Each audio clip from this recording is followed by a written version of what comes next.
Welcome to Reopening Alabama, a mayoral town hall series presented by AARP of Alabama.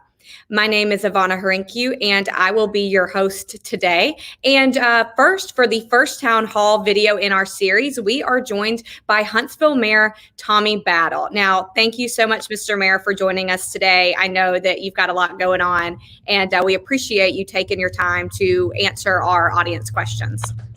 Sure, thank you. Well, we have a lot of questions from our audience that we've gotten on social media over the last few days, but we do have some residents of the city who are joining us virtually to ask you their question directly. So, before we get to those, we are going to ask you one quick question from our presenting sponsor, AARP of Alabama. And AARP of Alabama would like to know how senior services have been affected in the Huntsville area and what is being done specifically for seniors to ensure that they are receiving what they need. Yeah, I think that's a great question because when this first hit us in March, I think March 16th was our first case that we had of the coronavirus, and we were calling it coronavirus back then before it was COVID-19. When that came in, immediately things were shutting down. Restaurants shut down, retail shut down. Across the city, there was a lot of functions that people were getting together at were shutting down. Our senior center was one of those. We closed down the senior center. We closed down recreational activity. A lot of our seniors play pickleball, play tennis, play other types of activities, and we closed those down. But as we closed all of them down, we were able to contain that virus, and we've been very successful at that, and feel real good with it. Since the governor's order has come back out to reopen, a lot of those activities have started to reopen, but not the activities where you are bringing mass groups back together. It will take a little while to get those back in place and to do it safely. I think we have come through the first half of this very well. We equate it to a football game. We've done very well in the first half, and we're probably ahead 32-0. But we still have a second half to play, and we know that we as a community have to make sure that we protect against this virus. Just because we've had open up orders doesn't mean that COVID-19's gone away. It is still here, so we're still protecting our seniors, our most vulnerable, our at-risk population, and that's one of the things I think that is very important for us, is to make sure that we protect that population. Got it. Thank you, Mr. Mayor. Well, as I mentioned, we do have some residents who would like to ask their questions directly to you. And so we're going to bring in one of those participants first before we get into some more of our social media questions. And this is a resident. Her name is Doris, and she has come to ask you her question directly. So we'll bring her in and we will let her take it from there. Hi, Doris. Hi, Ivana. Hi, Mayor Battle. Thank you for taking my question and also for your service to our city over the years. My question relates to your second half, as you have just been talking about.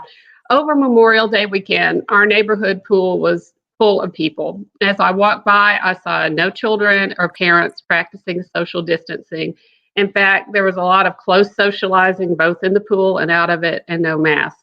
Many of our neighbors were having backyard parties with lots of people, and from those I could see, there was no social distancing or mask wearing.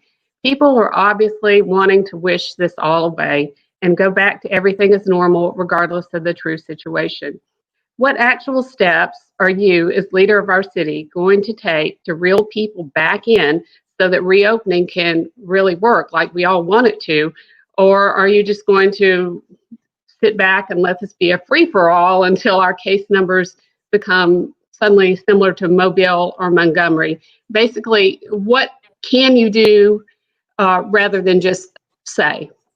Yeah, a lot of it is say. We're into pandemic fatigue, and that is a real problem that we're having. Not only here, but throughout the state. People have stayed in their home for the past 8 weeks. They are ready to get out. They're ready to roll. And I've told our department heads and people in government, this is one of the hardest times to govern. Back in April, back in early May, everybody was of the same opinion. Let's fight this. Let's make sure that we stay at home. Let's make sure that we sanitize, we separate, we do all the things we have to do, and let's make sure that we get through this and get through it well. Now you've got 40% of the people who have been at home for 8 weeks, and they're ready to get out, and they're ready to roll. They're ready to say, this is behind us, let's go.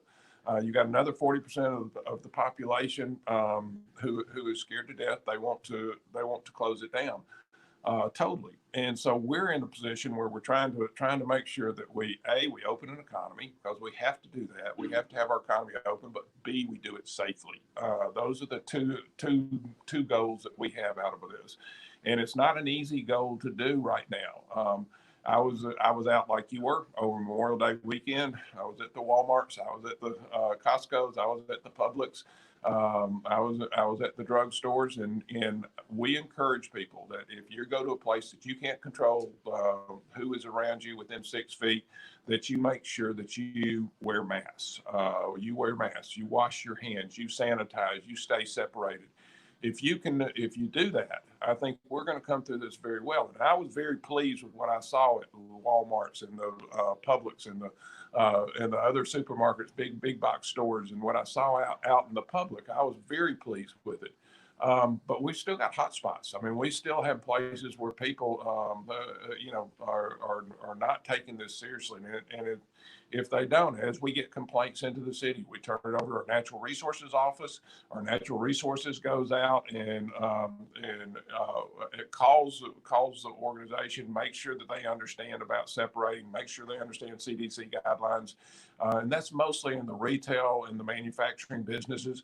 And we've been very fortunate. People have taken it very, very seriously. That's the key to our success. Now, we've had, in the last day, we had 5 additional cases that came in. And we have been kind of monitoring this. And probably if we had a good estimate, I think we have about 40 to 50 active COVID-19 cases out of a county of 340,000. So we have been very successful in doing what we have done, but we've got to keep doing it. We cannot stop at this point and say, ollie ends free. Let's just go forward and do whatever we want to. We've got to continue to separate. We've got to continue to sanitize. We've got to continue to push that message out. And as I said, we've been successful with it so far. We're going to continue to do what we've been doing.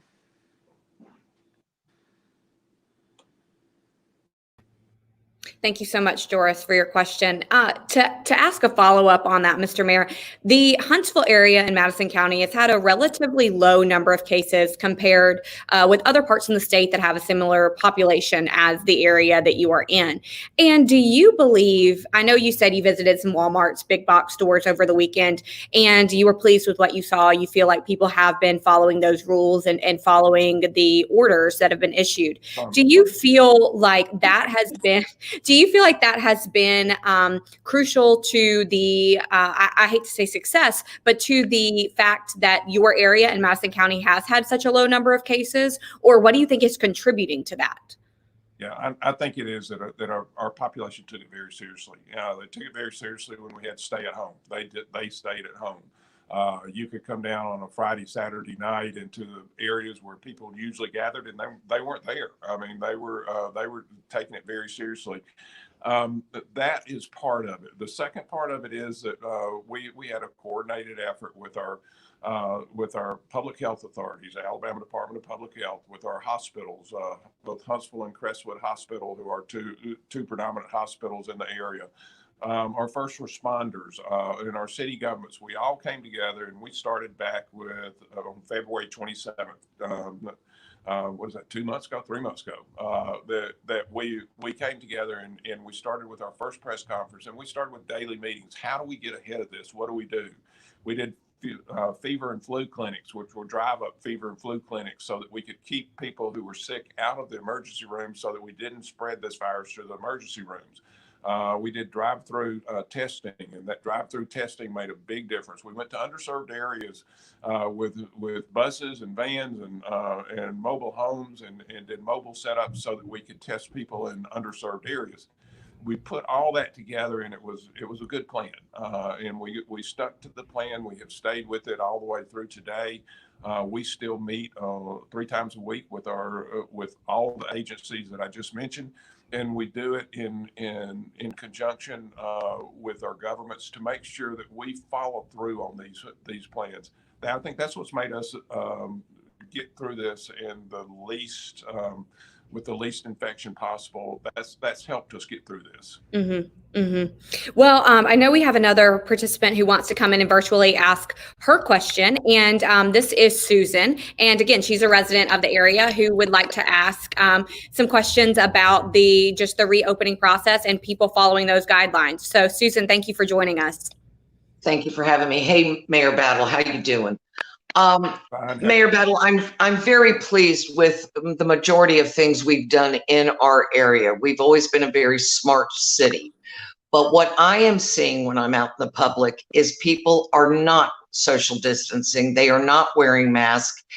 It is like Memorial Day came and they figured the virus is over with. I'm very concerned. I'm concerned about our restaurants. I'm concerned about what I am seeing out when I do drive in the public.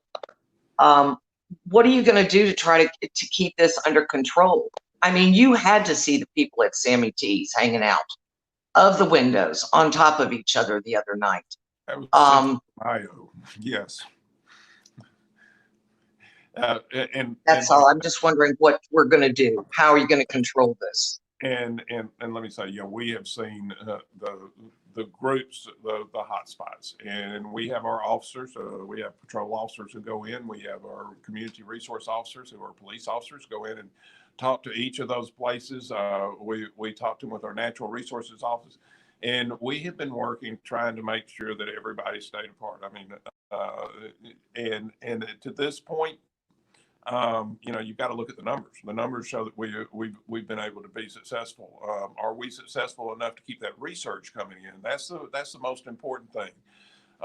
We've got to, government is on a very, very fine line right now.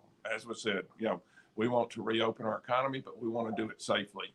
And it's very hard to get government in a place where you can demand that everybody do this when you've got 40% of the population is ready to get out and to be wide open and to open up. So we're working both sides of it. The most important thing that we have been able to do is talk to people and talk reasonably to people. Talk to them about what this does for you, what it does when you wash your hands and sanitize, what it does when you separate, what it does when you wear a mask. Because we got out the mask challenge right now, and we've seen many people in this area wearing masks. And in fact, I kind of thought this past weekend I saw a vast majority of people wearing masks, and I was very surprised, really, that they were taking us as seriously as they should. But that's going to be the key to us being successful. We know we're going to have more cases. More cases are going to come up. And we know that because of coming back together, we expect to see our numbers rise a little bit. But as they rise, are they manageable? Are those numbers manageable? And one of the things that we do is we measure this out is not only the number of people who have COVID-19, 40 to 50 people right now. How many of those people are in the hospital? Are we going to overwhelm our hospital facilities?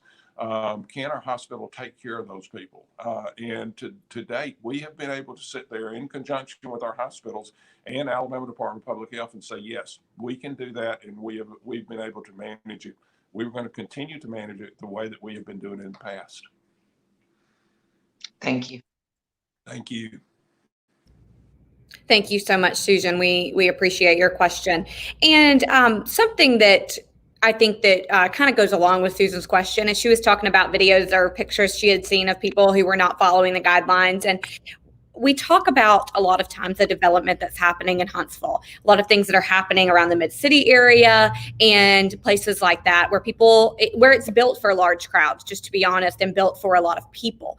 Do you envision coronavirus and these shutdowns hurting those developments or hindering any of those developments in any way?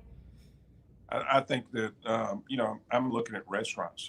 Saturday night, we had some friends who were in one of our local restaurants, locally owned restaurants. 6 or 7 people in the whole restaurant. And I think that there's a lot of people who are saying, hey, I'm going to wait off a little while on going back to a restaurant because I want to be careful. I want to make sure I can sanitize. I want to make sure I can separate.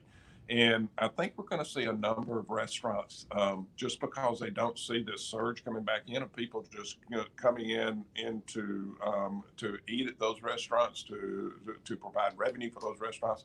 I think we're going to see some that will go out, and it's unfortunate. You hate to do that. You hate to see any businesses in your community that don't reopen. But I think there will be some businesses who are affected by this. I think that we're going to see ourselves and our economy come back. It's going to come back very well, but I don't think it's going to be a very quick coming back. I think it will be measured. I think it will come in measured paces. And as we see those measured paces come, we'll slowly build up. Probably the best thing that can happen for us in managing COVID-19 is that we have a slow build up as people get back out. And as people come back to the restaurants. If we do that, I think it helps make us a success in what we're doing. Mm-hmm. Well, let's get into, I'm not sure if we have any of these participants live, but we do have a question from a resident named Angela.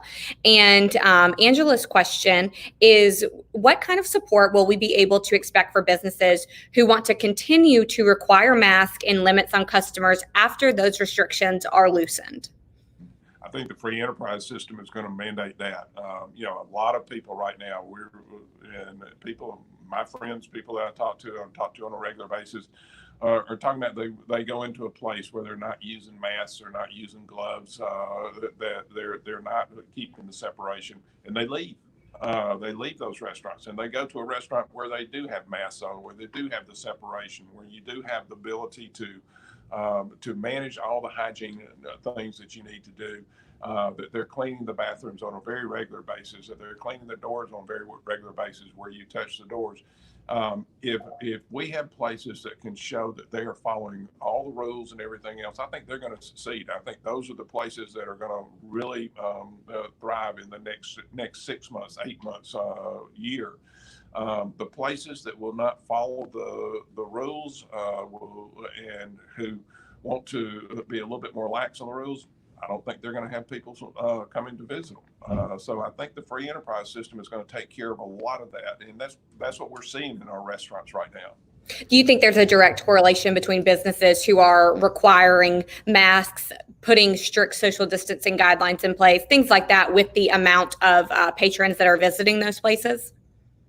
I think it was amazing. We were talking about it the other day. The places that are requiring masks, the places that are watching their hygiene, that you can see that they have good practices in place.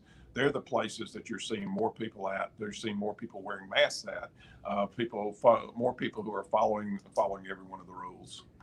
Interesting. That's really interesting. We have another question from another resident named Andy. I'm not sure if we've got him live or not, but we've got a question from him that is asking, why did the city wait so long to begin to test its residents, and why are tests not widely free of charge? Okay. The biggest thing on testing is people need to understand about testing. When we first opened up, there was a limited number of tests that were available. And so as we started doing testing, we tested people who had certain criteria. They had fever, they had respiratory problems, they were coughing, and there were about six criteria. And if you hit 2 of the 6 criteria, they would test you. And that was started in March. To date, we have done probably 12,000 tests. Out of those 12,000 tests, about 2.9% have turned out positive. We went to all the homeless areas and we tested on a very regular basis for about a week in all the homeless areas in the city of Huntsville. Did not come out with one positive test out of it. Testing people who are asymptomatic has proven not to be something that really is valuable to us at this point. It's a number to have, but it has not proven to be valuable to us. We started testing everybody coming into the hospital for procedures at Huntsville Hospital. Anybody who came for a procedure and was going to stay in the hospital was tested. Thus far, every one of those tests have come out negative. So, the testing, I don't think there's really a problem with testing. If you have symptoms, if you have anything close to those symptoms, you need to come in, you need to get tested, and we need to find out if you have COVID-19. But what is happening is there's a big call out there to do global universal testing. If somebody comes out and they're tested today and they come out negative, when do you retest them? Is it a week? Is it a month? Is it a year from now? There's a lot of questions right now as to how quickly we go back and we retest people to show what our herd immunity is, what percentage of our population has had COVID-19 and what percentage hadn't. And then your other question is that percentage that comes out negative, how often do you test them in the future? So do you disagree with the statement that Huntsville waited too long to test? Oh, yes. We tested all the way through. I think we've probably done 12,000 tests to date.